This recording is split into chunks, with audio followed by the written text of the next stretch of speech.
ಯಾರೇ ಡಾಲ್ಫಿನ್ ನ ಇಷ್ಟ ಹತ್ರದಿಂದ ನೋಡಿಲ್ಲ ಎಲ್ಲರೂ ಈ ವಿಡಿಯೋನ ಸ್ಕಿಪ್ ಮಾಡದೆ ಕೊನೆವರೆಗೂ ನೋಡಿ. ಇಲ್ಲಿ ಏನು ಅಂತ ಎಲ್ಲ ಹೇಳ್ತೀನಿ.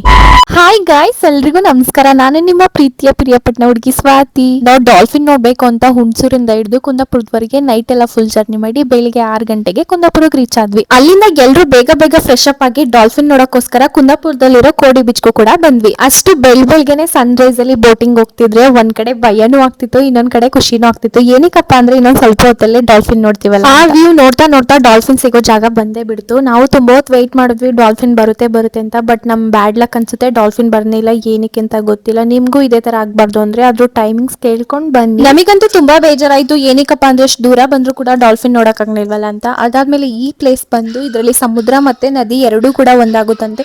ಅಷ್ಟೇ ಅಲ್ಲ, ಇಲ್ಲಿ ಮ್ಯಾಂಗ್ರೋವ್ ಫಾರೆಸ್ಟ್ ವ್ಯೂ ಪಾಯಿಂಟ್ ನೋಡೋದೇ ಒಂಥರ ಮಜಾ. ಏನಕ್ಕಪ್ಪ ಅಂದ್ರೆ ಇಲ್ಲಿ ಸುತ್ತ ಕಾಡು ಮಧ್ಯದಲ್ಲಿ ನೀರು ಹೋಗ್ತಿದ್ರೆ ಅದ್ರ ಮಜಾನೇ ಬೇರೆ. ಮ್ಯಾಂಗ್ರೋವ್ ಫಾರೆಸ್ಟ್ ಅಲ್ಲಿ ಸ್ವಲ್ಪ ಹೊತ್ತು ಬ್ರೇಕ್ ಕೊಡ್ತಾರೆ. ಏನಕ್ಕೆ ಅಂದ್ರೆ ಫೋಟೋಸ್ ವಿಡಿಯೋಸ್ ಯಾವ್ದಾರು ತಗೊಳ್ಳೋದಿದ್ರೆ ತಗೊಳ್ಳಿ ಅಂತ. ಅದಾದ್ಮೇಲೆ ಈ ವ್ಯೂ ಪಾಯಿಂಟ್ ಕೂಡ ಬಂದ್ವಿ. ಅಷ್ಟೇ ಅಲ್ಲ, ಈ ವ್ಯೂ ಪಾಯಿಂಟ್ ಬಂದು ಎಲ್ಲರೂ ಫುಲ್ ಎಂಜಾಯ್ ಮಾಡಿದ್ವಿ. ಅದಾದ್ಮೇಲೆ ಆರ್ ಸಾಂಗ್ ಡ್ಯಾನ್ಸ್ ಕೂಡ ಮಾಡಿದ್ವಿ. ಅಷ್ಟೇ ಅಲ್ಲ, ಈ ಕೋಡಿ ಬೀಚ್ ಅಲ್ಲಿ ಇನ್ನೂ ತುಂಬಾ ವ್ಯೂ ಪಾಯಿಂಟ್ ಗಳನ್ನ ನೋಡಬಹುದು. ಇಷ್ಟ ಹೇಳ್ತಾ ಲಾಗ್ ನ ಎಂಡ್ ಮಾಡ್ತಿದ್ದೀನಿ. ಈ ನಮ್ಮ ವಿಡಿಯೋ ನಿಮ್ಗೆ ಇಷ್ಟ ಆಗಿದ್ರೆ ಸಪೋರ್ಟ್ ಮಾಡಿ. ಮತ್ತೆ ಈ ವಿಡಿಯೋನ ಯೂಟ್ಯೂಬ್ ಅಲ್ಲೂ ಕೂಡ ಅಪ್ಲೋಡ್ ಮಾಡಿರ್ತೀನಿ. ಲಿಂಕ್ ನನ್ನ ಇನ್ಸ್ಟಾ ಬಯೋದಲ್ಲಿ ಇರುತ್ತೆ, ಹೋಗಿ ಚೆಕ್ ಮಾಡಿ. ಮುಂದೆ ಏನೆಲ್ಲ ಆಯ್ತು ಅಂತ ನೆಕ್ಸ್ಟ್ ವಿಡಿಯೋದಲ್ಲಿ ಕಂಟಿನ್ಯೂ ಮಾಡ್ತೀನಿ. ಅಲ್ಲಿವರೆಗೂ ಬಾಯ್.